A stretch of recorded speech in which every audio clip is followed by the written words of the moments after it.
everyone, thank you so much for tuning in to episode 2 of this little mini flower series we're doing with Wizz and Wild. And thank you all so much to everyone who watched last week's episode. I was so overwhelmed with how lovely everyone's response was to it. So I hope you enjoy this one just as much as you did last week's. This week we are going to look at creating a springtime wreath.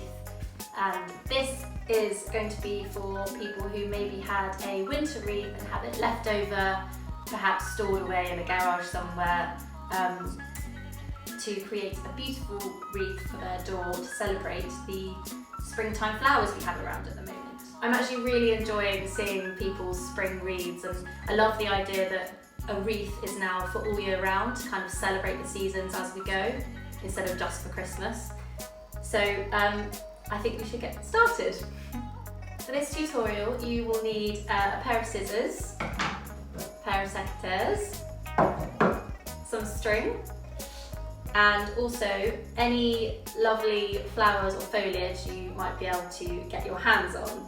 I've been foraging through everything in this bucket, lovely apple blossom and ferns, and was very excited to contact Orchard Farm Flowers, who are just down the road from us, who provided me with this beautiful big bucket of blooms grown on their farm. I found these growers through a really incredible website called Flowers from the Farm, and they basically, you type in your location and it brings up all of the amazing British growers around your area.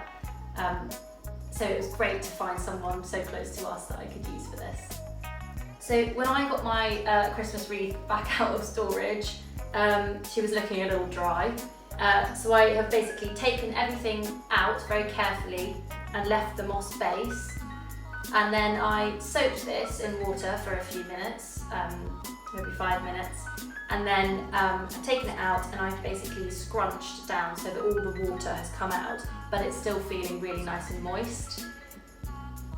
Okay, so I'm just going to get started and go for it. I'm going to start over here with my foliage, and this is, let's get this one out here. This is something I picked from one of the trees in our garden earlier, and I'm kind of going to just be snipping little pieces off at around about that sort of size to begin with. And then what you're going to do is, with your wreath base, you're going to literally just poke the foliage in like that, and that's pretty stable there. This is quite nice because it's got a bit of a bend to it again, like it's quite nice and floaty. And you're basically just going to keep going around. This has got some thorns on, so definitely be careful of thorns while you're working. I'm literally just going to keep going, and I tend to always work in the same direction around the wreath, so that you know whatever you're using, whatever kind of plant or whatever it is, it's going to be pointing in a similar direction. It just helps to kind of make things look a bit more neat and tidy.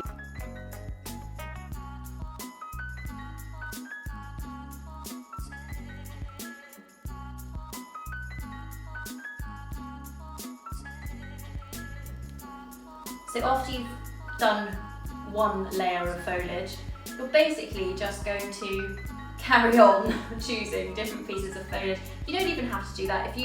If you decide that actually you really want to use a bit of colour to begin with and create different layers within the wreath, then that's fine as well. It's entirely up to you. I'm going to stick with greens to begin with, for these lovely little guys, and just keep working your way around.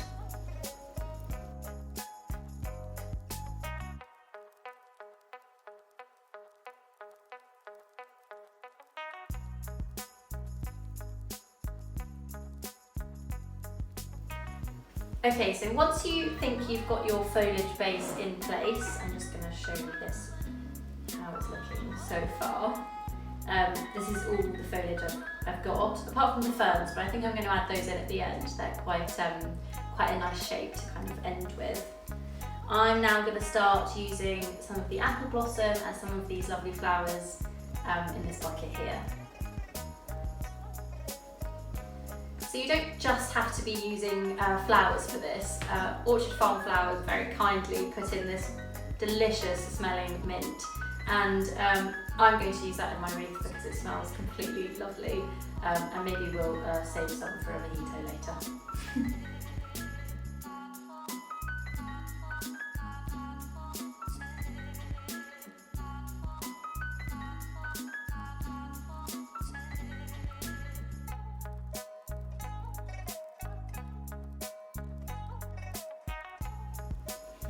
When you do get onto using some of the blooms that you've got, I would definitely recommend, this is just a little trick that I've sort of taught myself, using something to poke into the base of the wreath before you poke in the delicate stem of the flower.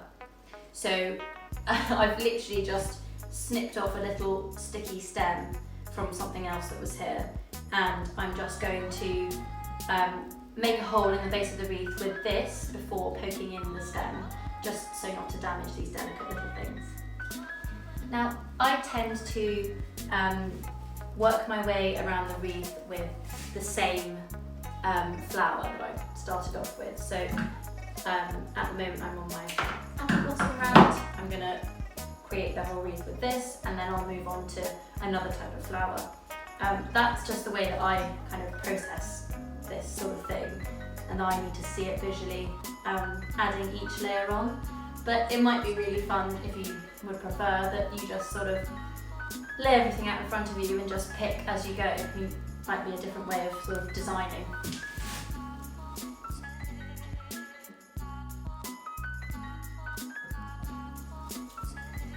For a piece like this of apple blossom, and this applies to kind of any flower that you're using or foliage, this has got three lovely parts to it up here. So I would literally just chop this about here, stem a little shorter, and then use this as one piece to go into the wreath.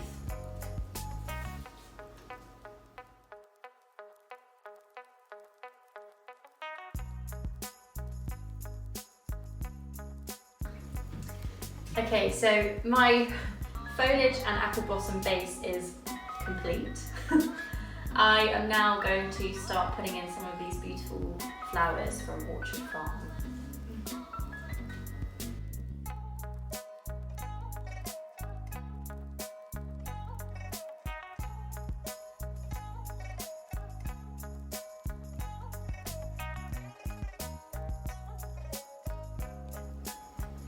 So with the flowers on the wreath, I am actually going to keep some of the stems just nice and long. I've trimmed these a little bit, but just nice and long so that they'll kind of hopefully angle out of the wreath, making it look a little bit more wild and whimsical.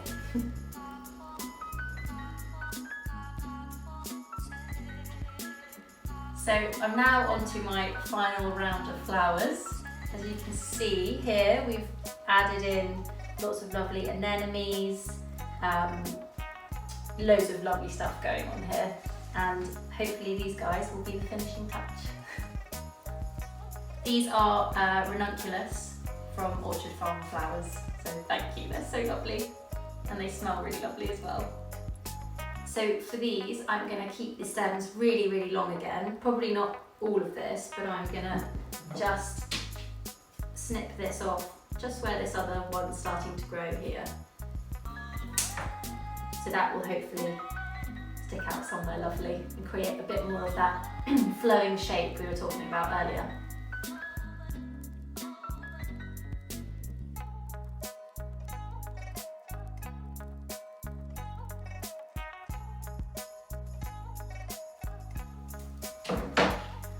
So I've now moved on to my fern, and I'm actually just going to finish the wreath off with this as a kind of accent to the shape.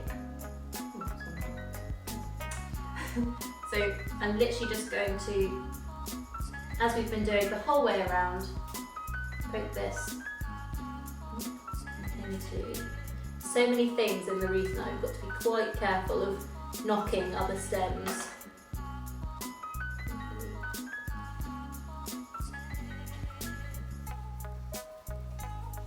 So there's one.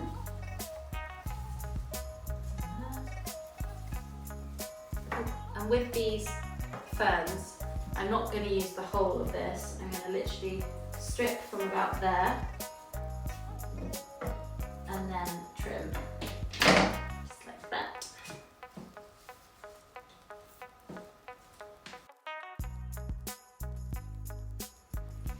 So once you've finished, or you think you've finished, you're then going to get your string like this. I've actually already rescued the string that we used before for this wreath. Cut it about, I guess, your arm's width apart, and you are literally, at Christmas time I do this with ribbon. You could do it with ribbon now for spring, it might look quite nice. I've just got string today. You are basically just going to very, very simply tuck the string under the wreath and pull it through halfway, and then just be careful of all of your blooms. You're going to just carefully wiggle the string underneath so it's touching the moss base, and tie to whatever length you need for your front door. Thank you so much for watching, and I hope you really enjoyed it. I've really enjoyed myself making this. It's been really nice to use my hands with flowers again. If you have any questions, please just pop them in the comments section and I will try and answer them as best I can. Thank you so much, and hopefully see you next week.